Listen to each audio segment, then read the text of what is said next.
नमस्कार, जय श्री कृष्णा।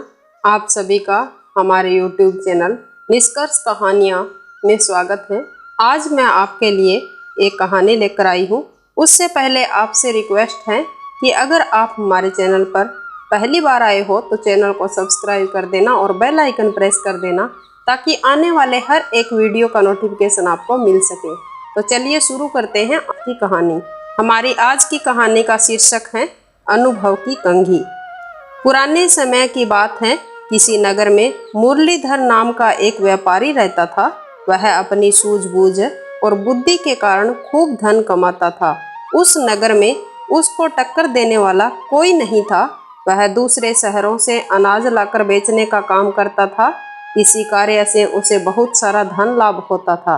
वह अपनी कामयाबी से बहुत ही खुश था। इसीलिए उसके मन में विचार आया कि इस कार्य को और बढ़ाया जाए। फिर मुरलीधर ने दूसरे राज्यों में जाकर व्यापार करने की सोची।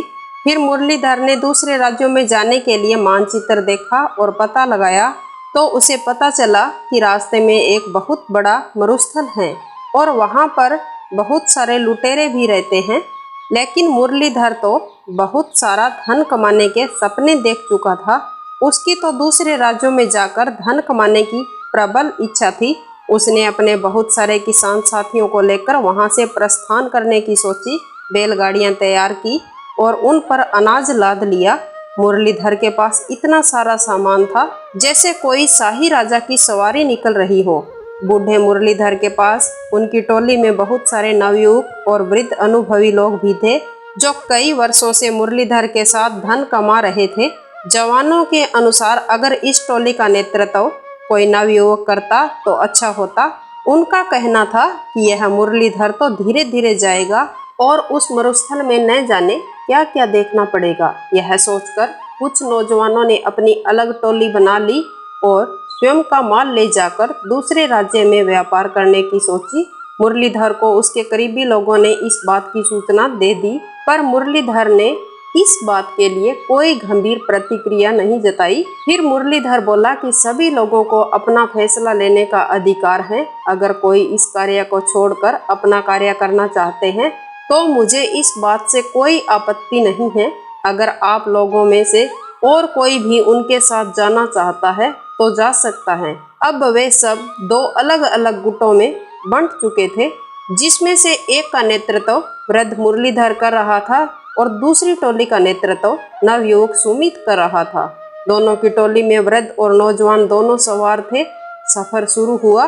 मुरलीधर और सुमित दोनों अपनी अपनी टोली लेकर रवाना हो गए। थोड़ी दूर तो सब साथ साथ चले। फिर नवयुवकों की टोली आगे निकल गई। मुरलीधर और उनके साथियों की टोली पीछे रह गई।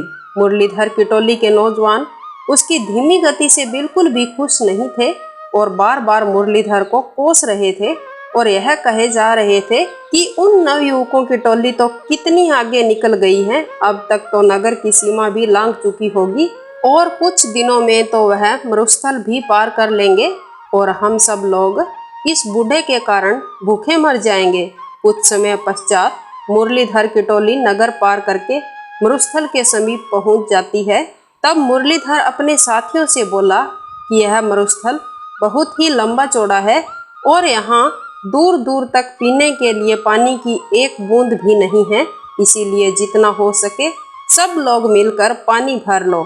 और सबसे अहम बात तो यह है कि मरुस्थल लुटेरों और डाकुओं से भरा हुआ है, इसलिए हमें यह सफर बिना रुके तय करना होगा और हर समय चौकन्ना रहना होगा। उन्हें मरुस्थल में प्रवेश करने से पहले ही बहुत सारा पानी मिल जाता है और अपने लिए सब मिलकर पानी संग्रह कर लेते हैं। तभी उनमें से एक बोला, इस रास्ते में तो पहले से ही इतना पानी है, लगता है अब हमें पानी की कमी महसूस नहीं होगी।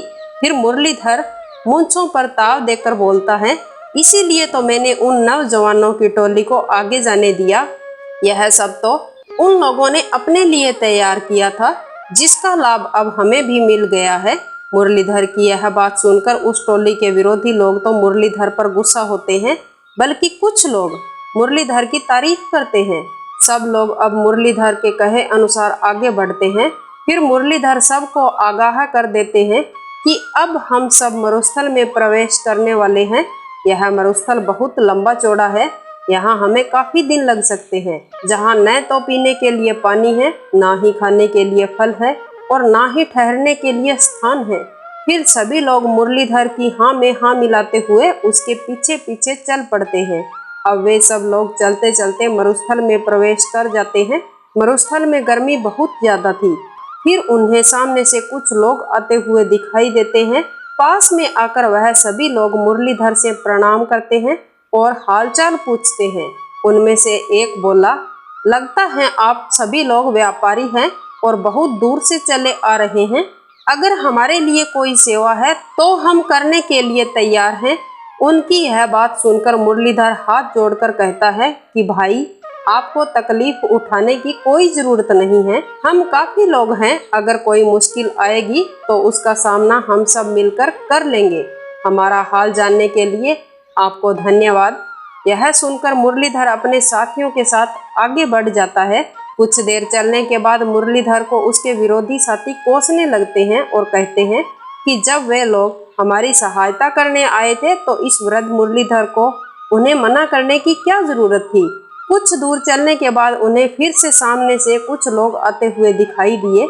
उनके कपड़े भीगे हुए थे। वे सब पास में आकर मुरलीधर से बोलने लगते हैं, लगता है आप राहगीर हो और काफी दिनों से चले आ रहे हो और इस मरुस्थल के सफर से थके हुए लग रहे हो। आप कहो तो हम आपको पास ही में एक जंगल है, वहाँ ले चलते हैं। वहाँ पीने के लिए पानी और खाने के लिए आपको फल मिल जाएंगे और अभी अभी वहाँ पर बारिश भी हो रही है। हम सब लोग अभी वहीं से आ रहे हैं। आप चाहो तो यह पानी फेंक कर नया पानी भर लेना और भर पेट भोजन करके वहाँ थोड़ी देर आराम कर लेना। लेकिन मुरलीधर उनकी बात को टालते हुए अपने साथियों को वहाँ से जल्दी रवाना होने के लिए कहता है। अब टोली के नौजवान मुरलीधर पर बहुत ही क्रोधित हुए और कहने लगे कि इतने भले लोगों की बात आपने क्यों नहीं मानी और क्यों हम सब लोगों पर आप जुल्म कर रहे हो। उन सब की बात सुनकर मुरलीधर मुस्कुराते हुए बोले कि वह सब लुटेरे हैं और हम सब से यह पानी नीचे डलवाकर हमें निसहाय करके लूट लेना चाहते हैं और हमें मरने के लिए तड़पते हुए यहीं छोड़ देंगे। फिर वे सब नवयुवक गुस्से में एक बार फिर से सेठ जी पर चिल्लाते हुए बोलते हैं कि सेठ जी, तुम्हें ऐसा क्यों लगता है? आखिर यह तो हमारी मदद करने आए थे।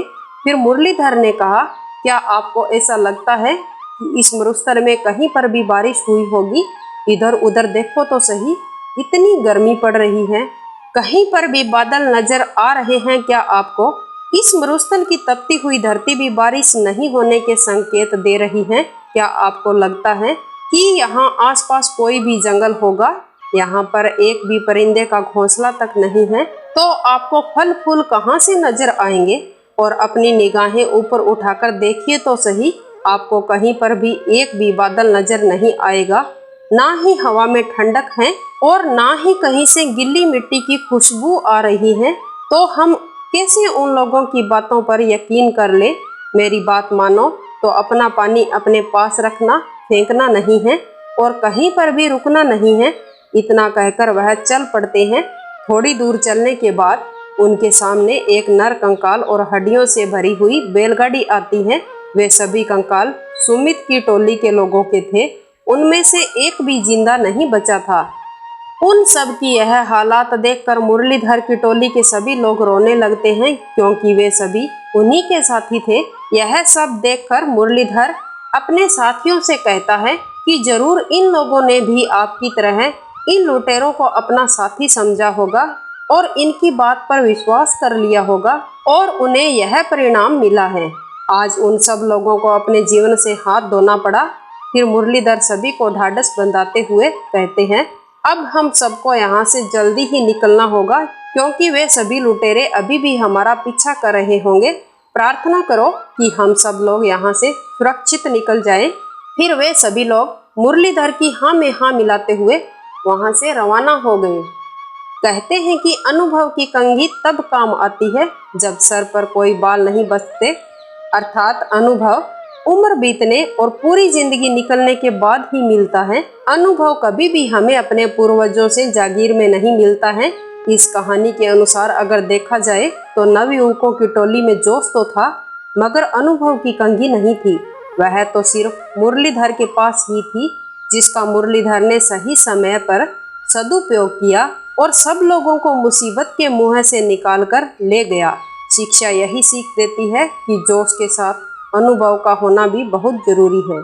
अगर हम कोई भी कार्य की शुरुआत करते हैं तो उसमें जोश और अनुभव दोनों का होना बहुत जरूरी है।